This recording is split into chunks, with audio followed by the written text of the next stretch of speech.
की आमची युती झाली, मुख्यमंत्री महोदयांच्या उपस्थितीमध्ये झाली, ईबी फॉर्म देण्याच्या एक दिवस आधी झाली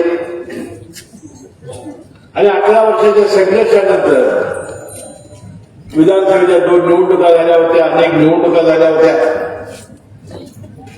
आणि आपण संघर्ष इतका करून ठेवलेला होता की अचानकपणाने झालेल्या युतीबद्दल लोक आश्चर्यचकित झाले आणि एक राष्ट्रीय बातमी होऊन गेली. 11 वर्षामध्ये भाषणं झाली, एकमेकांच्या विरुद्ध टीका झाल्या, कार्यकर्त्यांच्यामध्ये मतभेद निर्माण झाले, अनेक कटू प्रसंग झाले आणि या पार्श्वभूमीवर मुख्यमंत्री महोदयांच्या तोडग्यानुसार आम्ही एकत्र आलो आणि तुम्हाला त्याचा उल्लेख कधी आपल्या भाषणात केला की तुम्हाला आम्ही विश्वासात घेतलं नाही, तुमच्या जे सगळा मस्ती आम्हाला करता आली नाही वेळेअभावी, याबद्दल आम्ही जरूर आपली दिलगिरी व्यक्त केलेली होती.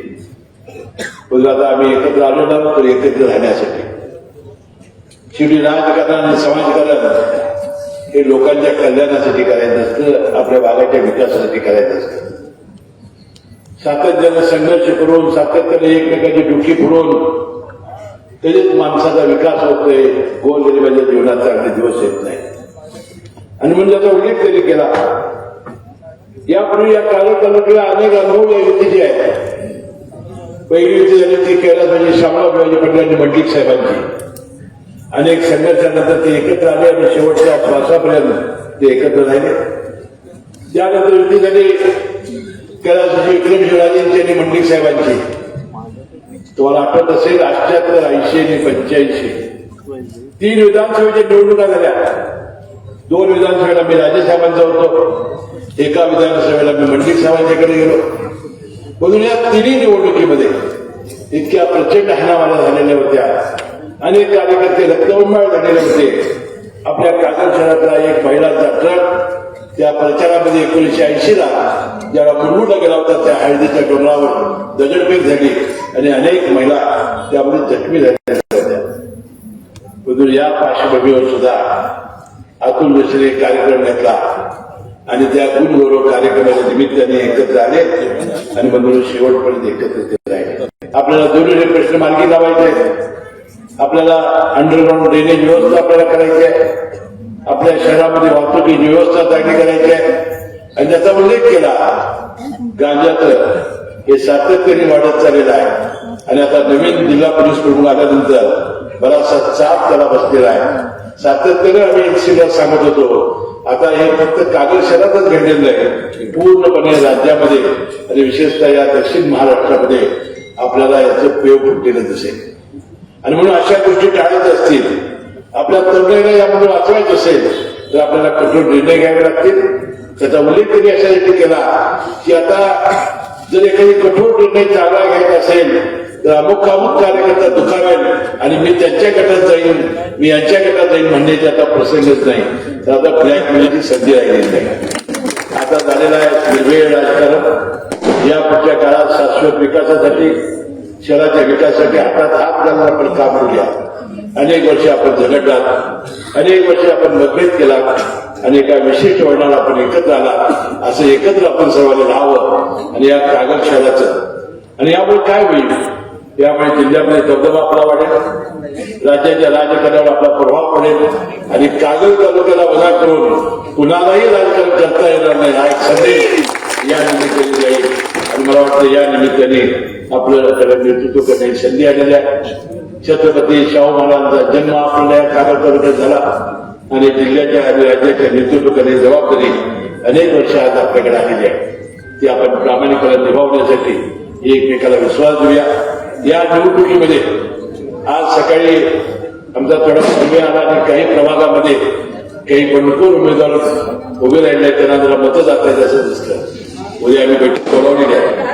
त्या कार्यकर्त्यांनी गैरसमज करून घेण्याची आवश्यकता नाही, परंतु ती घडू नये त्यासाठी आपण व्यवस्थितपणानं मतदान कसं होईल आणि ते बघितलं पाहिजे. नगराध्यक्षाला मत, खालच्या उमेदवारांना मत, एक संख्या मतं पडण्याची आवश्यकता आहे. आपल्या प्रभागात जे बंडखोर राहिलेले असतील कशाच्याही प्रकारे त्याला आपण साथ देता कामा नये, त्यांना मताधिक्य देता कामा नये. मित्र मंडळी असं जर आपण करायला लागला तर मग त्याला काय अर्थ राहणार नाही. आणि म्हणून मी तुम्हाला शपथ म्हणून सांगेन की नगराध्यक्ष तर प्रचंड मतांनी निवडून येतीलच, हे सगळे नगरसेवक एक सारख्या मताने निवडून यावेत अशा प्रकारचं काम उद्या आपण करावं. उद्याचा एक दिवस आहे, वास्तविक सभा शेवटची म्हणून आपण घेतली, परंतु उद्या प्रचाराचा शेवटचा दिवस आहे. पण आम्ही उद्या प्रचाराचा कोणताही कार्यक्रम आम्ही कागदला घेणार नाही, मुलगुडला घेणार नाही, गरीबला घेणार नाही. तुम्हाला सर्वांना नियोजनासाठी मुक्त करण्यासाठी आम्ही उद्याचा दिवस ठेवलेला आहे. आता शेवटचा नियोजन काय असते मला माहिती आहे. आपण घराघरात जाऊन मतं मागवली असतात, विनंती करायची असते, आपली ओळखपत्र द्यायची असते, बूथ लावायचे असतात, आपण एजंट कोण ठेवायचा, हात कोण ठेवायचा, फाईल कोण ठेवायचा. आणि जर आपण दोन पार्ट्या एकत्र आलो असेल तर मताची टक्केवारी किती वाटेल तर आता 4% गाडी प्रकारच्या गाडी कधी झेल केलेली आहे. राज्यामध्ये मला 10 गाड्या द्याव्या लागतील. मी एक तुम्हाला सांगतो, जे आता वचन दिलेलं आहे, ज्या बुथला ज्या पत्र मिळतील त्याला प्रकाशराव गाडीचं नव्हे सगळी मिळून प्रचंड बक्षीस द्यायला राहणार आहे. मी काही गाडी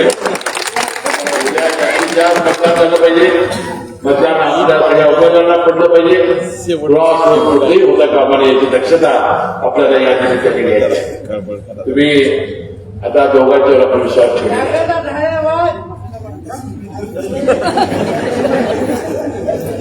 बंधुभगिनींनो, तुम्हाला मी शब्द देतो, मी आणि राजे, की या कागद शहराचं स्वर्ग केल्याशिवाय आम्ही राहणार. असं आपण शहराचा विकास करू की आज जो झालेला आहे त्याच्याही पेक्षा चांगलं काम या ठिकाणी आम्ही करून दाखवू. चांगली कामं करू, पारदर्शी कामं करू. आणि आमचे सगळे नगरसेवक नगराध्यक्षासह हे फक्त विकास कामाकडे तर लक्ष देतीलच, परंतु गोरगरीब सामान्य माणसाच्या ज्या योजना आहेत त्या घरादारापर्यंत चुलीपर्यंत नेण्याचं काम करते.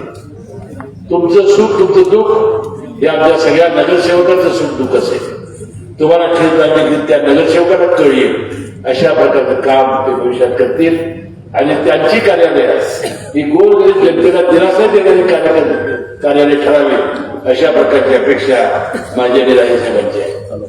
आणि जे काम आजपर्यंत आपण उभं केलेलं आहे, ज्या जनतेला आपण कशा प्रकारचं आश्वासन दिलेलं आहे ते पूर्ण करायचं असेल तर आपली सर्वांची साथ, तुमचा आशीर्वाद, तुमच्या सगळ्यांचा पाठिंबा या निमित्ताने मिळण्याचं काम. कागद शहरानं दोघांच्यावर फार मोठं प्रेम केलेलं आहे. मला तर तुम्ही 6 वेळा निवडून दिलेला आहे. राज्याच्या मंत्रिमंडळामध्ये 22 वर्ष काम करण्याची संधी आपण दिलेली आहे. आणि मी सातत्याने अभिमानानं सांगतो की जी संधी मला मिळाली त्यामध्ये गरीब आणि सामान्य माणूस मी कधी नजरे आढळून आज या वयात सुद्धा मी सकाळी 6 पासून लोकांची कामं करायला मी सुरू करतो. आज न खाता ज्याचा उल्लेख राजीनामा केला. मी रात्री गडीला जोडून 12-1 ला आलो, 2 ला झोपलो, सकाळी 6 ला हाजऱ्याला गेलो, तिथून 9 ला चंदगडला गेलो, चंदगडची सभा करून मी मुरगुडला आलो, मुरगुडची सभा करून गडीला गेलो, गडीची सभा करून आता येतात. एवढ्या सभा केल्या आणि मधून प्रचंड प्रतिसाद सगळ्यांनी केला. आणि इथं तरी आता इतकं गाव चांगलं झालेलं आहे, आता ग्राउंड इतकं व्यवस्थित झालेलं आहे की प्रत्येकाने मोठ्यावाटी सेंचुरीज काढावी असंही ग्राउंड आता झालेलं आहे. आणि म्हणून आपल्या या भविष्यामध्ये आता आपले लोक संपलेले आहेत, आपण त्याला गंगार्पण केलेलं आहे. या पुढच्या काळात या शहराच्या विकासासाठी आणि आपल्या सर्वांच्या हितासाठी आपण एकत्र येऊन काम करायचं आहे. मटण थाळी, चिकन थाळी, स्पेशल गावरान चिकन थाळी इतकंच काय, ऑर्डरनुसार मुंडी रस्सा आणि खेकडा थाळी. आणि हो, शाकाहारी लोकांसाठी खास व्हेज गावरान थाळी सुद्धा उपलब्ध आहे बरं का. चला तर मग अस्सल कोल्हापुरी जेवणाचा आनंद घेऊया. आजचा बेत फक्त रानवारा रिसॉर्ट मध्ये. संपर्क 9209 76 13 53. पत्ता कोल्हापूर पन्हाळा रोड, केरले, मानेवाडी.